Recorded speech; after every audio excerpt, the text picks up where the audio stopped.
Bismillahirrahmanirrahim. Assalamualaikum warahmatullahi wabarakatuh.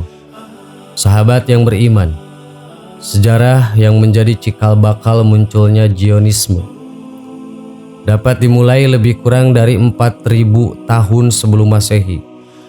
Kala itu di kota Ur di tanah Kalda sebagai pusat penyembahan dewa matahari hidup seorang laki-laki yang bernama Terah atau Azar. Dia mempunyai 3 orang putra yaitu Ibrahim, Nahor, dan Haran. Terah atau Ajar adalah ahli pembuat patung yang terbuat dari tanah liat atau batu. Patung itu diperjualbelikan ke seluruh negeri. Pada waktu Ibrahim dilahirkan pada tahun 2018 sebelum Masehi, pembuatan dan penyembahan patung sangat meningkat. Tulis Saudi, dosen jurusan Usuluddin Stein, Dr. Karma Palu dalam artikelnya yang dilansir jurnal Hunafa, berjudul Zionisme dan Berdirinya Negara Israel. Setelah Ibrahim beranjak dewasa, ketika dia berada di toko patung orang tuanya, Ibrahim mengambil kapak besar, lalu menghancurkan patung-patung yang ada dalam toko kecuali satu yang paling besar. Lalu kapak tersebut digantungkan ke leher patung besar. Alangkah terkejutnya orang tuanya setelah melihat patung-patung tersebut hancur, lalu bertanya kepada Ibrahim, "Siapa yang menghancurkan patung itu, Ibrahim?"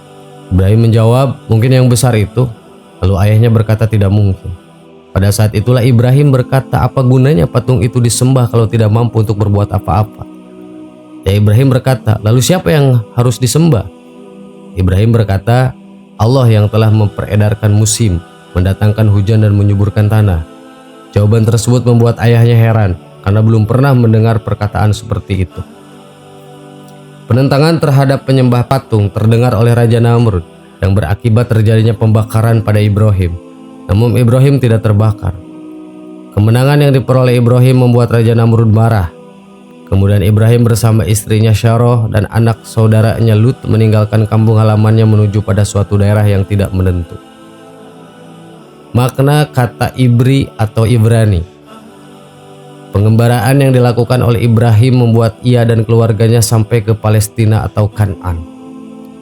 Suku-suku yang mendiami Kanaan atau Palestina pada saat Ibrahim tiba, diantaranya adalah suku Kananit, Moabit, Amalekit, dan Amorit. Mereka inilah yang memberikan istilah Ibri yang berarti dari seberang. Arti lain dari kalimat Ibri atau Ibrani adalah memotongan jalan, menyeberangi lembah, menyeberangi sungai, atau memotong jalan pendek.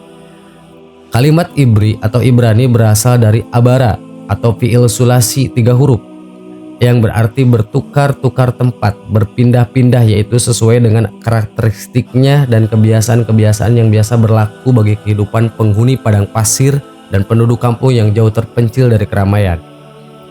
Jadi kalimat Ibri itu sama pengertiannya dengan kalimat Badui, yakni penduduk padang pasir atau orang kampung. Pada tahun 1918 sebelum Masehi, Ibrahim memperoleh anak dari istrinya Syarah yang bernama Ishak atau Ishak, dari istrinya Siti Hajar bernama Ismail. Anak yang dari Syarah inilah nantinya melahirkan seorang anak yang diberi nama Yakub, kemudian dinamakan Israel. Yakub yang juga bernama Israel inilah yang memperoleh anak 12 orang, masing-masing sebagai berikut. Istri pertama bernama Li'ah, melahirkan putra Rubin, Simon, Lewi, Yehuda, Zebulon, dan Iskar. Istri kedua bernama Rahil, melahirkan Yusuf dan Bunyamin. Istri ketiga bernama Zilpah, melahirkan Gad dan Asher. Istri keempat adalah Bilhah, melahirkan Don dan Naftah. Keturunan Yakub atau Israel inilah yang kemudian tersebar ke penjuru Palestina hingga sampai ke Mesir dengan sebutan Bani Israel. Perkembangan selanjutnya, Bani Israel yang berada di Mesir semakin berkembang, sehingga sangat mengkhawatirkan penduduk asli Mesir pada saat itu. Kegelisahan tersebut ditindaklanjuti oleh raja dengan mengumpulkan cerdik pandai, tukang-tukang sihir, dan lain-lain untuk mengambil keputusan mengenai bangsa Israel yang semakin besar jumlahnya.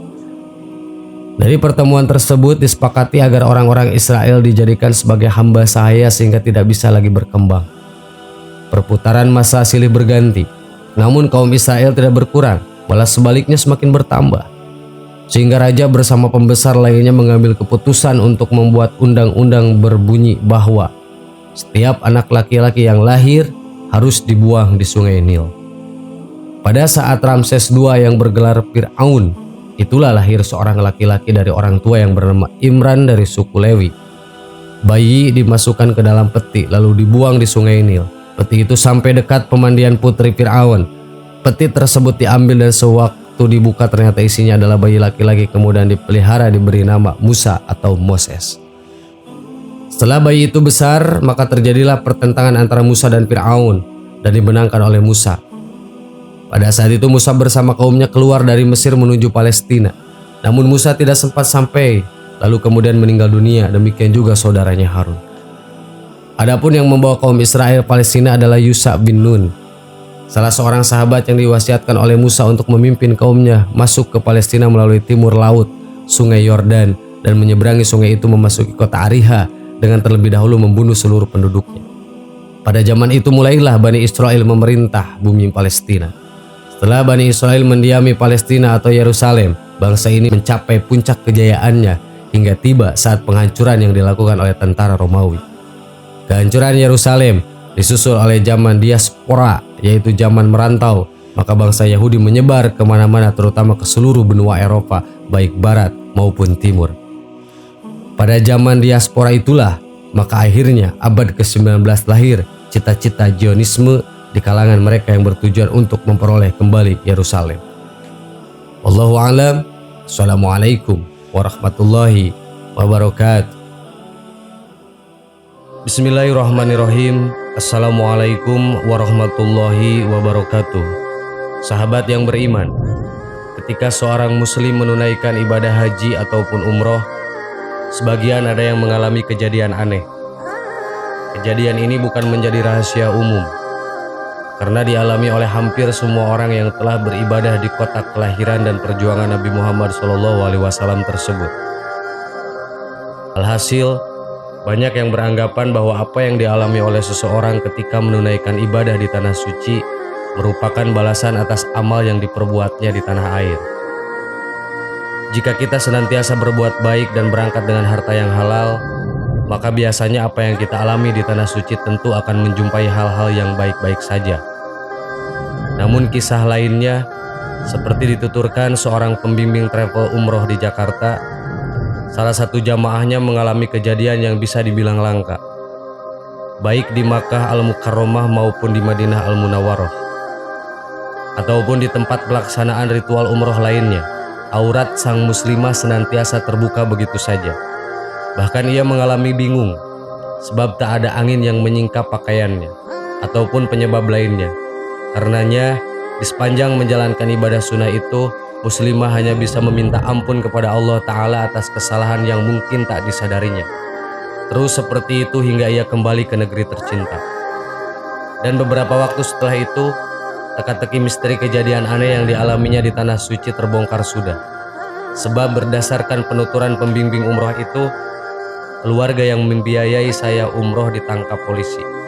Rupanya, uang yang digunakan untuk membiayai umroh sang muslimah berasal dari sumber yang tidak halal, yakni dengan cara menipu. Sahabat yang beriman, itulah kisah yang bisa menjadi sebuah pelajaran buat kita. Apapun yang kita lakukan di dunia ini, suatu saat nanti akan ada balasannya, baik ataupun buruk. Wallahu a'lam. Wassalamualaikum warahmatullahi wabarakatuh.